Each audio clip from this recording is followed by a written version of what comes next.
Guys, para sa ating episode, nagluto ako ng chicken. Ito yung tipong bahala na si Batman.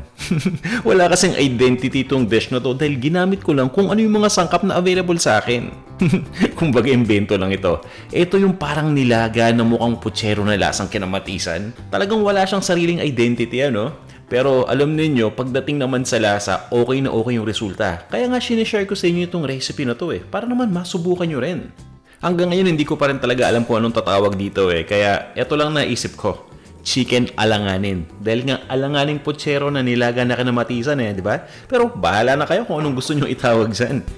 Nilagay ko nga pala sa description ng video na to yung lista ng mga ingredients kasi alam ko nakakalito to dahil iba-iba, di ba? Pero alam niyo, once na masubukan nyo to, siguradong uulit-ulitin ninyo. Yung iba sasabihin na ba to si Panlasang Pinoy kung ano-anong iniimbento. Alam niyo, subukan nyo tong recipe na to, matutuwa kayo sa resulta. At ikukwento ko nga sa inyo kung paano ko to ginawa. Una, syempre, gisa-gisa muna tayo dyan. So yung bawang, cranash ko lang tapos chinap ko. Pero pwede kayong gumamit ng garlic press dito para mas mabilis or pwedeng almeres, dikdikin nyo lang. Ang gusto ko dito sa bawang, pinapabrown ko lang ng konti bago ilagay yung sibuyas. Itong sibuyas, dilaw ng sibuyas yan, nakinat ko lang ito wedges. Hindi pong malalaki na pahaba, pero pwede ninyong hiwain ng pahaba na manipis yan. Gamit kayo ng kahit anong kulay na sibuyas, wag lang pula. Gulo ko doon Ito na lang, para malinaw. Gamit kayo dito ng either puti o dilaw na sibuyas. O yan. Tapos, igisan nyo lang hanggang makita na ninyo na nagsiseparate na yung layers ng sibuyas. Sabay ilagay nyo na dito yung luya. Oo, may luya tong ginagawa natin, di ba? Kaya medyo kakaiba. Pero alam nyo, pagdating dun sa resulta, okay Parang may pagkatinuwala din, di ba? Dahil may luya. So yun, itong luya, hiniwa ko lang ng papahaba tapos manipis. Importante na igisa ninyo yung luya dahil dyan lalabas yung amoy niya at yung lasa. At may infuse nga yung oil o yung mantika na ginamit natin ng lasa ng mga ingredients na yan. Tapos dito na papasok yung kamatis. Kamatis na hinog yung gamit ko. Tapos ang paghiwa dyan, naka-wedge din yung parang hiwa ko sa sibuyas. So I suggest na naka-wedge lang lahat para mas madali at mas mabilis. Maraming kamatis ang gamit ko dito kaya nga parang kinamatisan din So nasa sa inyo kung gaano karaming kamatis pero at least 2 peraso, okay na yan. Pagkahiwa ng kamatis, igisa ninyo yan hanggang sa lumambot na ng tuluyan, kasama na rin syempre yung sibuyas. Importante yan para mapalabas yung flavors, tapos ilagay nyo na yung chicken. Isang buong manok ang gamit ko na hiniwa ko na into serving pieces. So depende ang dami ng manok dun sa kakain sa pamilya, Igisa nyo lang yung manok hanggang sa maging light na rin yung kulay ng outer part. So konting halo-halo lang tapos isang kutsanin nyo mabuti para talagang maging malasa tong niluluto natin.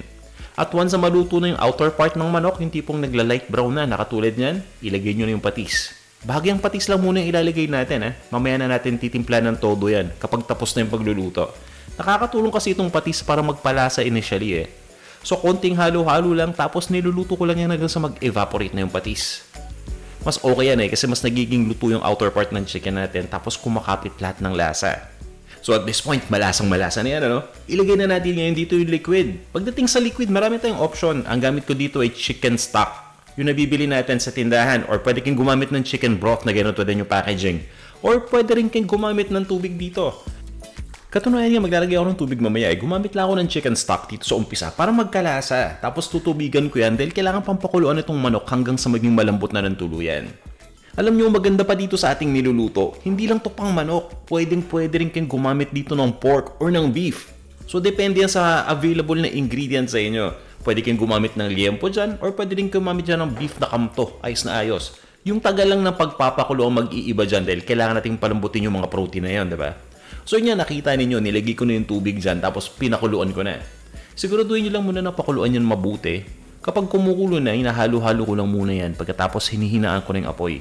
Dahil pagdating sa pagpapalambot, ayaw ko yung talagang rolling boil Ayaw ko yung sobrang kulo. Pansin nyo ba yung kapag pinapakuluan ninyo mabuti, parang yung laman nagkakalasog-lasog so hindi na magandang tingnan, diba? Kaya ang ginagawa ko dyan, naka super low heat lang tayo tapos dahan-dahan ang pagluto. Mas ma-extract yung flavors dyan. So yun, niluto ko lang to ng mga 40 to 45 minutes. At pagkatapos nga yan, malambot na yung chicken, tinanggal ko na yung mga mantika na lumulutang tsaka yung mga scums. Kasi syempre, di ba, may fat yung chicken, lalo na dun sa balat na part. So, hindi may iwasan na may mga mantika yan. So, i-scrape off nyo lang yan. Para naman at least mag-enjoy kayo lalo sa pagkain ninyo. Alam nyo, dami ko natanggal na mantika dito Kaya ngayon, nung kinain ko na to, at least, yung feeling ko ay okay na okay dahil hindi ako ganun ka-guilty. Tapos nga, naglagay na ako dito ng patatas. May nakita akong patatas dun sa pantry. Binili ko pa to ng isang araw. Maliliit na patatas yan. So sabi ko, ito lang gagamitin ko, binilatan ko lang tapos hindi ko na hinati. Kumbaga buong buo, di ba? So kung malalaking patatas ang gamit niyo, bahala na kayo sa size ng hiwa ha. So ayan, pagkalagay ng patatas, lutuin nyo lang yan ng mga 6 to 7 minutes para lang lumambot. Tapos nilagyan ko na nga yan ng sili. So pwede kayong gumamit ng siling haba. Ang gamit ko dito yung tinatawag na jalapeno. So maanghang yan. So nasa sa inyo, depende sa heat tolerance niyo yung paglagay ng sili. Kung hindi masyado, kahit isang maliit na siling haba lang, ayos na yan yung pansigang. Tapos ituloy nyo na yung pagluto ng mga 3 minutes pa. After 3 minutes, timplahan nyo lang yan. Naglagay lang ako dito ng paminta.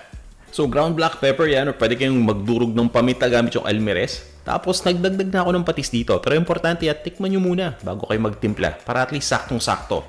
Pwedeng umalat ng konti yung inyong timpla dyan dahil nga ilalagay pa natin yung mga gulay pagkatapos. So pinagsasabay-sabay ko na yan. Nilagay ko na dyan yung repolyo. Yung repolyo nga pala, kapag maghihiwa kayo ng repolyo, tanggalin niyo yung nasa gitna, yung matigas. Baka kasi yung mga bago pa lang sa pagluto sinasama yan. Nasa sa inyo, no? Pero para sa akin, tinatanggal ko yan dahil sobrang tigas niyan. Pagkatanggal, doon ko palang isa-slice yung repolyo batay doon sa laki na gusto ko. Tapos nga ng repolyo, ilagay nyo na ibang mga gulay. Meron tong tinatawag natin na long green beans o yung Baguio beans. Yan, kung may available na kayo na ganyan, ilagay nyo lang. Nagkataon lang talaga na may available nito dun sa refrigerator. Tapos tinatakpan ko lang at niluluto ko lang yan ng mga 2 to 3 minutes para lang lumambot. Tapos nilalagay ko na yung green leafy vegetable. Yung available sa akin ngayon ay pechay. So pwede kayong gumamit ng bok choy, pechay, spinach, kung ano man. Okay na okay din ang malunggay dito ha. Kaya kung may tanim kayong malunggay o pagkakataon na, di ba, mas healthy pa. Paano kaya kung kangkong? Bagay kaya dito? Well, actually, pwede kayong maglagay ng kangkong, hindi lang pangkaraniwan, kaya kapag kakainin niyo baka medyo mailang kayo, no? So, it's all up to you. Yan, pagdating nga pala dito sa pechay, hinugasan ko mabuti yan ha. Basta pagdating sa green leafy vegetables, hugasan nyo lang mabuti, tapos tanggalin nyo lang yung dulong part. Tapos, para mas madaling haluin to, kasi tinadtad ko ng gulay, di ba? Tinatakpan ko muna yan, pinapabayaan ko lang ng mga 1 minute, para lang medyo lumambot na yung gulay. Pagkatapos nan, tsaka ko na hinahalo. Mas madali yun kaysa yung tipong pagkalagay pa lang ng pechay na buo, haluin ninyo. Mas mahirapan kayo niyan. So at this point, di ba? Konting halo-halo lang, tapos ready na to. Ganyan ang kasimpleng magluto nitong ating chicken na alanganin. Alanganin man yan pagdating dito sa mga sahog, pero pagdating sa lasa, hindi kayo mag-aalangan. Siguradong masarap yan. Kanina nyo man or papakinin nyo, lalo na yung sabaw tikman ninyo, siguradong magugustuhan nyo yan. Sana subukan nyo tong ating recipe dahil ako talagang nagustuhan ko to. Balikan nyo ako dito sa video na to and let me know kung gaano nyo ito nagustuhan. At bisita din kayo sa website natin, panlasangpinoy.com, para makita ninyo lahat ng mga recipes ng videos na sinishare natin. O, tara na! Kain na tayo!